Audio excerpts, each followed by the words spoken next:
जय हिंद। आज हम लोग शांति सम्मेलन देखेंगे। 1919 का पेरिस का शांति सम्मेलन, जिसे वर्साई की संधि भी कहा जाता है।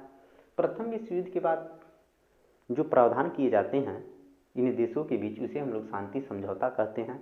पेरिस का शांति समझौता या वर्साई की संधि के नाम से हम लोग जानते हैं। हम लोग देखेंगे कि प्रथम विश्व युद्ध में 5 करोड़ कितने 5 करोड़ 30 लाख से 7 करोड़ के बीच दोनों ही गुटों से सेनाएं लड़ रही थी। कितनी सेनाएं लड़ रही थी? तो 5 करोड़ 30 लाख से 7 करोड़ के बीच सेनाएं लड़ रही थी और इसमें 90 लाख सेनाएं मारी जा चुकी थी, यानी मृत्यु की घाट उतारी जा चुकी थी। यह कहा जाता है कि यह 90 लाख सेनाएं, कहा नहीं जाता है, वास्तव में यही है कि 90 लाख सेनाएं युद्ध में हिस्सा लेने वाले का 7वां हिस्सा थी। इसमें 2 करोड़ 20 लाख सैनिक घायल हो गए थे और इन घायलों में 70 लाख सैनिक एकदम पंगु और बेकार हो गए थे। कितने? तो 70 लाख सैनिक एकदम पंगु और बेकार हो गए थे। यह युद्ध हर दृष्टि से ही क्षतिपूर्ति वाला रहा। इसमें इतने लोग मारे गए, मगर इसके बावजूद भी जो आपदा आया, युद्ध समाप्ति के बाद प्रकोप आया, जो इस युद्ध में विस्फोटक फोड़े गए थे, रसायन पदार्थों का प्रयोग किया था, उनसे जो महामारियां आई, आर्थिक दृष्टि से भी ये युद्ध का बड़ा ही प्रभाव पड़ा देशों पे। तो हम लोग देखते हैं कि आर्थिक दृष्टि से कितना नुकसान हुआ था। तो 1 खरब 86 अरब डॉलर 1 खरब 86 अरब डॉलर दोनों ही गुट के देश मिलकर लगाए थे। और यदि हम इसमें जल थल की हानियों को भी जोड़ लें, उसकी संपदा को, तो यह हो जाता है 2 खरब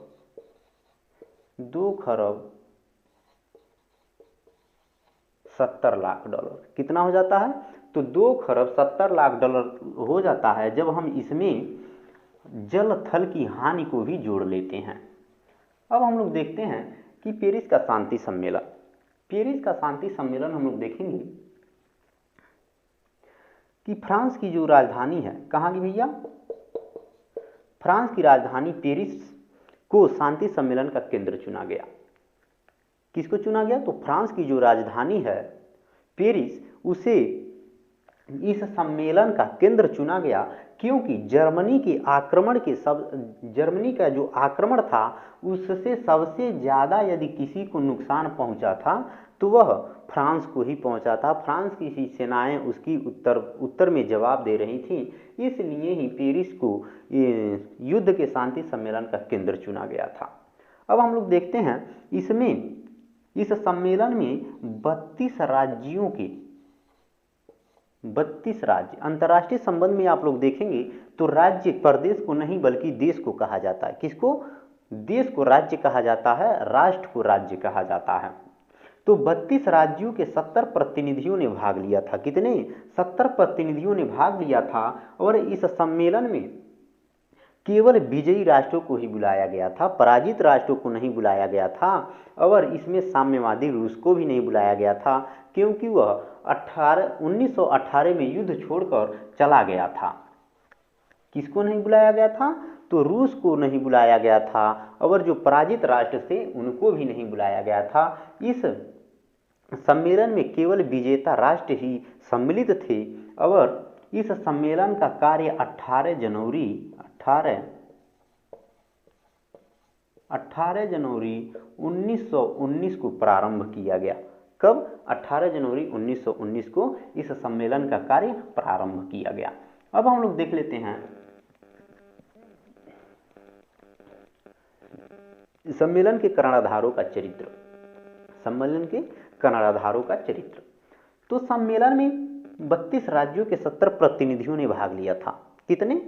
32 राज्यों के 70 प्रतिनिधियों ने भाग लिया था, लेकिन मुख्य कराराधारी के रूप में अमेरिका के राष्ट्रपति वुडरो विल्सन और फ्रांस के प्रधानमंत्री क्लेमेंसो, इटली के लायर जॉर्ज और इंग्लैंड के लायर जॉर्ज और इंग्लैंड के आयरलैंडो ही इसके मुख्य कर्णधार रहे। कौन कौन? तो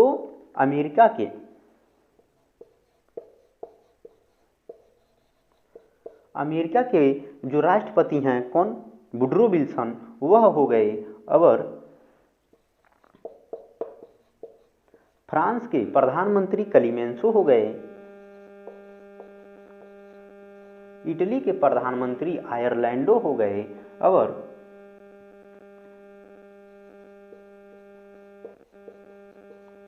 इंग्लैंड के प्रधानमंत्री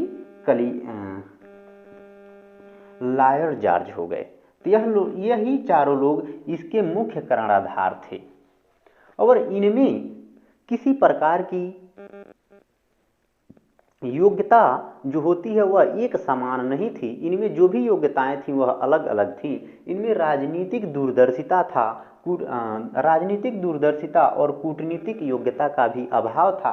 यह जितने भी कर्णधार थे 4 राष्ट्रों के, वह अपने अपने राष्ट्रों के हित के लिए ही तत्पर थे उस सम्मेलन में। इसमें केवल एक वुडरो विल्सन ही एक ऐसे नेता थे जो आदर्शवादी थे, और उनके प्रयासों से ही इन पराजित राष्ट्रों के साथ थोड़ा बहुत सद्व्यवहार किया गया था। अब इसमें पी अर्डसन क्या कहते हैं? कौन भैया? तो पी अर्डसन एक अच्छे विद्वान हैं। वह व्याख्या करते हुए इस संधि के प्रावधानों को विचार करते हुए लिखते हैं कि क्लेमेंसो और लायर जॉर्ज यानी फ्रांस और इंग्लैंड के जो प्रधानमंत्री थे, वह दोनों ही क्या चाहते थे कि जर्मनी को नष्ट कर दिया जाए। जर्मनी को क्या कर दिया जाए? नष्ट कर दिया जाए। जर्मनी के प्रति इन दोनों के मन में आग धधक रही थी। यह चाहते थे कि जर्मनी को हमेशा के लिए हम लोग खत्म कर दें। लेकिन जो अमेरिका के राष्ट्रपति वुडरो विल्सन थे, उन्होंने इन पर अंकुश लगाए रखा। किस पे? तो फ्रांस पे और इंग्लैंड पर अंकुश लगाए रखा था। अब देखते हैं तो इसमें जो लायर जॉर्ज है, कौन भैया? तो लायर जॉर्ज जो है,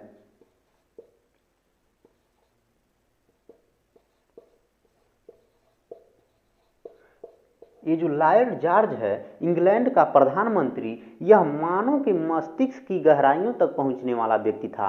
अर्थात हम यह कह सकते हैं कि कोई मनुष्य क्या सोच रहा है वह यहाँ तक सोच सकता था कि आगे जो व्यक्ति है वह क्या सोच रहा है, उसकी सोच तक को यह जान सकता था। ऐसा व्यक्ति था। और यह हर्जाने के रूप में जर्मनी से सिलिंग के बदले सिलिंग, टन के बदले टन इत्यादि जो सामान नष्ट हुआ है उसके बदले वही सामान लेना चाहता था। जो धन नष्ट हुआ है उसी धन को यह चाहता था। लेकिन जो पेरिस का शांति सम्मेलन हुआ तो इसमें इसने उदारता का रुख अपनाया। किसके प्रति? तो जर्मनी के प्रति उदारता का रुख अपनाया। और इसका मुख्य कारण था कि रूस को रोकने के लिए यह चाहता था कि जर्मनी आर्थिक रूप से सुदृढ़ रहे, तभी वह रूस को रोक पाएगा। और इसलिए उसने पेरिस के शांति सम्मेलन में जर्मनी के प्रति उदारता का भाव अपनाए रखा। इसका कारण आप लोगों ने जाना कि क्यों अपनाए रखा। अब हम लोग देखते हैं कि लायर जॉर्ज का यानी इंग्लैंड का इस शांति सम्मेलन में 3 उद्देश्य थे। क्या क्या उद्देश्य थे भैया? तो 3 उद्देश्य थे। अब हम लोग पहला उद्देश्य इसका देखते हैं कि जर्मनी उस समय नौसेना में सबसे अधिक बलशाली था, सबसे ज्यादा शक्तिशाली था। और जर्मनी के पास उस समय का सबसे बड़ा जो नेवी सेना का जो युद्धपोत होता है वह था इम्परेटर। क्या था भैया? इम्परेटर। उस समय का सबसे बड़ा जहाज होता था वह जर्मनी के पास था, इम्परेटर। इसलिए यह चाहता था इंग्लैंड कि जर्मनी को नौसेना से एकदम नष्ट कर दिया जाए, नौसेना जर्मनी का समाप्त कर दिया जाए। इसका पहला उद्देश्य यही था कि जर्मनी की नौसेना को समाप्त कर दिया जाए। दूसरा उद्देश्य इसका यह था कि फ्रांस है उसे सैन्य शक्ति में उतना मजबूत न होने दिया जाए जिससे कि इंग्लैंड को किसी प्रकार की क्षति पहुंचे या नुकसान होने की शंका बनी रहे। तीसरा इसका उद्देश्य यह था कि जो सम्मेलन में लूट का माल मिला है, यानी जो पराजित राज्यों से धन छीना गया है, उसमें अधिक से अधिक इसे लाभ मिले। किसे? तो इंग्लैंड को अधिक से अधिक लाभ मिले, और लगभग यह उसमें सफल भी रहा। कौन? तो लॉयड जॉर्ज, यानी इंग्लैंड के प्रधानमंत्री इसमें सफल भी रहे। इनके 3 उद्देश्य लगभग सफल भी रहे। अब हम लोग देखेंगे कि 4 बड़ों की परिषद। अब 4 बड़ों की परिषद हम लोग फिर देखते हैं कि इसमें 32 राज्यों के 70 प्रतिनिधियों ने तो भाग लिया था, इतने ही लिए थे ना, 32 राज्य थे और उसके 70 प्रतिनिधि आए थे। और लेकिन इसमें पहले इसमें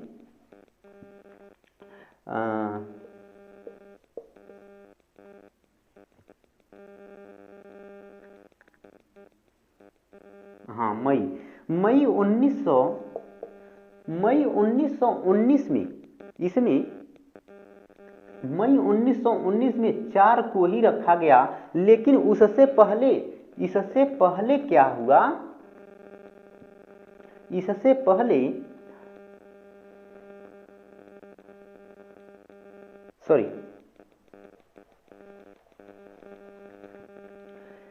जापान, हाँ, 32 राज्यों के 70 प्रतिनिधि तो चुने गए, लेकिन मई 1919 को जापान, फ्रांस, इंग्लैंड,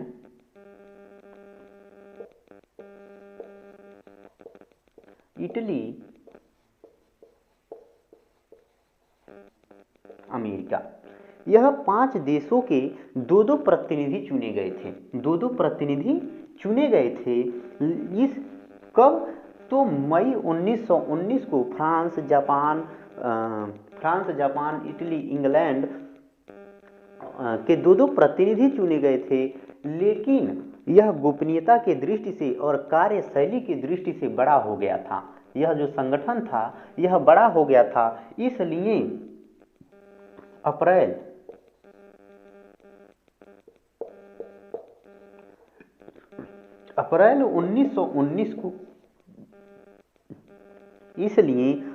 1919 को इसमें केवल 4 को ही रखा गया। अमेरिका के राष्ट्रपति वुडरो विल्सन और फ्रांस के प्रधानमंत्री लॉयड जॉर्ज को इस सम्मेलन का अध्यक्ष बनाया गया था। इटली के प्रधानमंत्री आयरलैंडो और इंग्लैंड के प्रधानमंत्री इंग्लैंड के प्रधानमंत्री लॉयड जॉर्ज, इन चारों को ही इसके मुख्य कर्णधार के रूप में चुना गया, जिसे हम लोग बिग 4 के नाम से भी जानते हैं। क्या कहते हैं भैया? बिग 4 के नाम से भी जानते हैं, यानी 4 बड़ों की परिषद। क्या कहते हैं? बिग 4 या 4 बड़ों की परिषद के नाम से हम लोग इन्हें जानते हैं। लेकिन बाद में आयरलैंडो, जो इटली के प्रधानमंत्री थे, वह इसमें अपना प्रभाव नहीं जमा पाए और बाद में वह सम्मेलन छोड़कर चले गए। बाद में क्या हो गए? सम्मेलन छोड़कर चले गए। सॉरी, एक मिस्टेक हुआ है इसमें। जो अप्रैल 1919 को जो आयरलैंडो हैं वह सम्मेलन छोड़कर चले गए। और जो मई मैंने बताया उसमें इन 4 परिषद की अध्यक्षता दी गई थी उन 10 को निकाल करके। तो यह हो गया। अब हम लोग देखते हैं कि सम्मेलन के मार्ग में बाधाएं। सम्मेलन के मार्ग में बाधाएं मुख्य रूप से 6 थी। क्या थी? मुख्य रूप से सम्मेलन में 6 बाधाएं थी। इसमें जो भी प्रतिनिधि थे, 70 ही देश के प्रतिनिधि, 32 ही राज्यों के 70 प्रतिनिधि थे। उन सभी लोगों का यह मानना था कि विश्व राजनीति में हम लोग शांति को, स्थिरता बनाए रखें, यानी शांति कभी न खत्म हो, ऐसी व्यवस्था किया जाए। वह चाहते थे कि प्रजातंत्र और जो भी अन्य राष्ट्रों में किसी प्रकार का विवाद होता है तो उसे शांति रूप से सुलझाने का प्रयास किया जाए। इसलिए वह चाहते थे कि विश्व में शांति हमेशा बनी रहे, शांति की स्थिरता चाहते थे। लेकिन उसके मार्ग में बहुत सारी कठिनाइयां थी। क्या थी भैया? तो बहुत सारी कठिनाइयां थी। इसमें हम लोग पहला देखेंगे कि जो अमेरिका के राष्ट्रपति वुडरो विल्सन थे, और वह कैसे थे? तो वह आदर्शवादी व्यक्ति थे। कैसे व्यक्ति थे? तो आदर्शवादी व्यक्ति थे। और जो मित्र राष्ट्र थे, मित्र राष्ट्र में और भी तो सदस्य थे, तो वह जो सदस्य थे वह चाहते थे कि हम लोगों का जो आत्मरक्षा है वह हमेशा बनी रहे और अपना हित भी बना रहे। तो इसलिए इन दोनों के विचारों में ही क्या था? एक विवाद सा उत्पन्न हो गया। तो उसका मुख्य कारण यह भी कहा जा सकता है कि वुडरो विल्सन का आदर्शवाद और मित्र राष्ट्रों के हित की भावना और सुरक्षा की दृष्टि भी इसका मुख्य कारण था। अब हम लोग दूसरा देखेंगे। तो दूसरा में क्या था कि जो शांति का केंद्र चुना गया था, शांति का केंद्र क्या चुना गया था? तो पेरिस चुना गया था। कौन चुना गया था भैया? तो पेरिस चुना गया था। लेकिन पेरिस उपयुक्त स्थान नहीं था, क्योंकि जर्मनी के जो आक्रमण किया था जर्मनी, तो उसके उत्तर में सबसे ज्यादा यदि किसी को नुकसान हुआ था तो फ्रांस को हुआ था। और फ्रांस के लोग इसलिए जर्मनी से घृणा कर रहे थे, द्वेष कर रहे थे। वह लोग जर्मनी को नष्ट कर देना चाहते थे। इसलिए यह आशा नहीं की जा सकती कि पेरिस में उचित न्याय मिल सकेगा। इसलिए यह दूसरा कारण हो गया। हम लोग तीसरा कारण देख लेते हैं। तीसरा कारण क्या है इसके मार्ग में बाधा? तो तीसरा यह है कि जो 14 सूत्री सिद्धांत थे, क्या थे भैया? जो 14 सूत्री सिद्धांत थे उसकी भी अवहेलना की गई। क्या की गई? उनकी भी अवहेलना की गई। हम लोग चौथा देख लेते हैं। चौथा कारण क्या था? जो वर्साय की संधि है उसमें चौथा कारण यह था,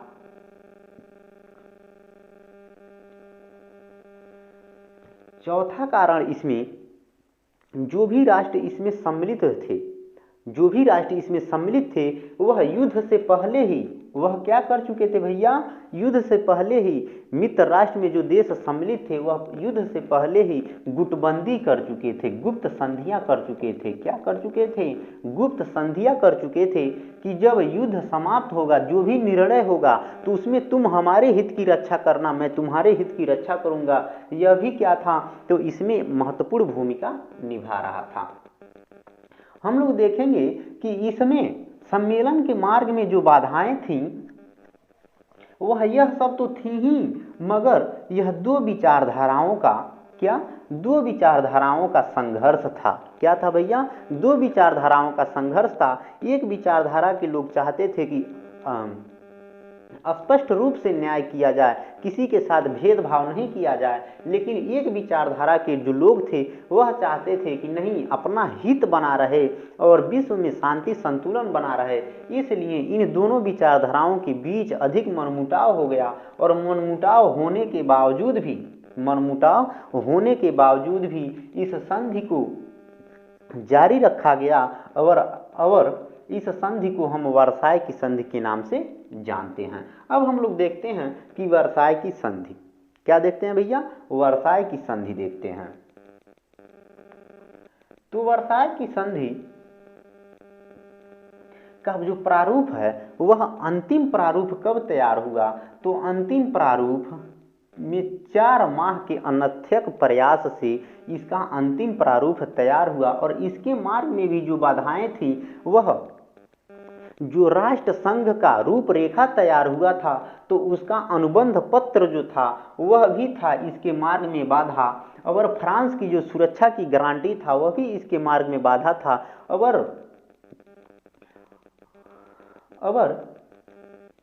पोलैंड पे फ्रांस की जो क्षेत्रीय दावे थे वह भी इसके मार्ग में बाधा थी। मगर इन सभी बाधाओं को पार करते हुए 4 माह के अनथक प्रयास के बावजूद कब भैया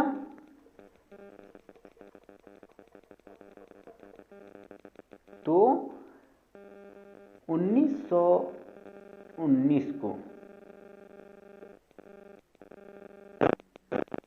1919 को कब तो देख लेते हैं थोड़ा इसको हम लोग।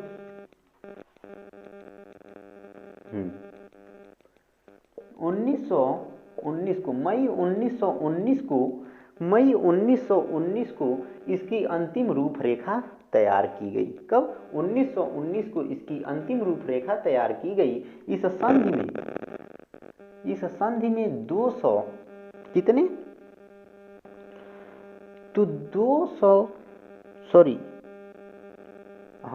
230 पृष्ठ लंबा 230 पन्नों का यह संधि का रूपरेखा तैयार किया गया। इसमें 15 भाग थे। कितने 15 भाग थे और 439 इसमें धाराएं थी। कितने 439 धाराएं थी। और यह जब तैयार हो गया तो जो इस संधि में मुख्य जो किरदार निभा रहे थे क्लीमेंसो, उन्होंने इस प्रस्ताव को जर्मनी के प्रतिनिधि मंडल के पास भेजा और जर्मनी के जब प्रतिनिधि मंडल ने इस संधि को पढ़ा और सुना,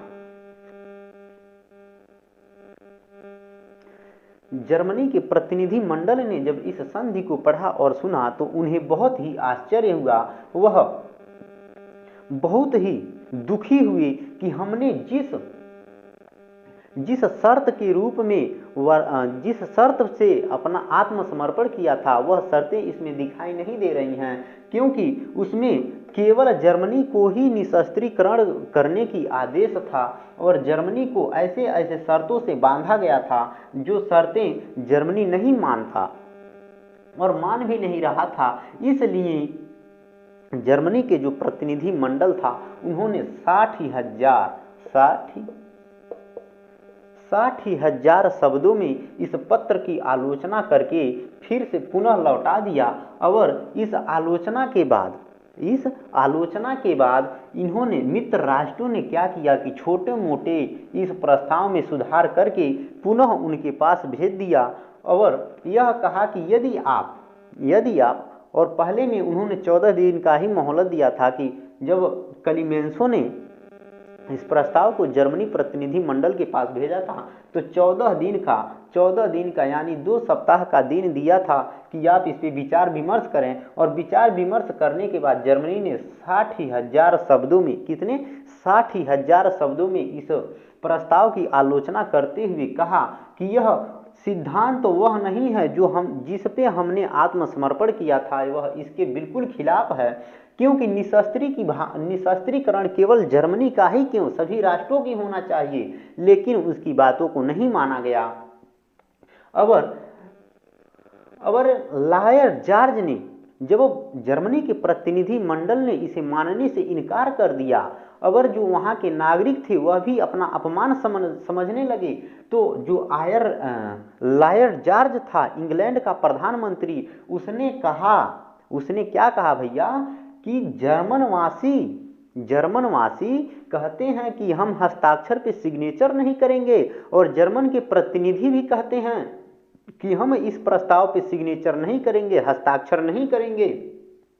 तो महानुभावों, आप लोगों से मैं कह दूं कि यदि आप लोग वर्साय में इस पे हस्ताक्षर नहीं करेंगे तो हम लोग बर्लिन में आकर के हस्ताक्षर करा लेंगे। किसने कहा भैया? तो लायर जॉर्ज ने कहा कि यदि आप लोग पेरिस में शांति सम्मेलन में आकर के यदि इस पे हस्ताक्षर नहीं करते हैं तो हम लोग बर्लिन में आएंगे और वहां पे सैन्य शक्ति के दबाव में आपको हस्ताक्षर करना ही पड़ेगा। इस तरह से जब यह बात कहा किसने, लॉर्ड जॉर्ज ने, तो जो वहाँ के जो जर्मनी के तत्कालिक प्रधानमंत्री थे, उन्होंने अपने पद से त्याग पत्र दे दिया। और जब नवयुवक यानी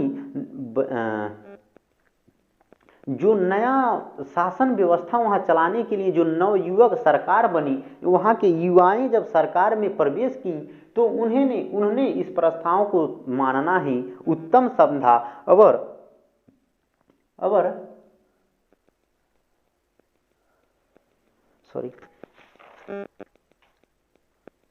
और उन्होंने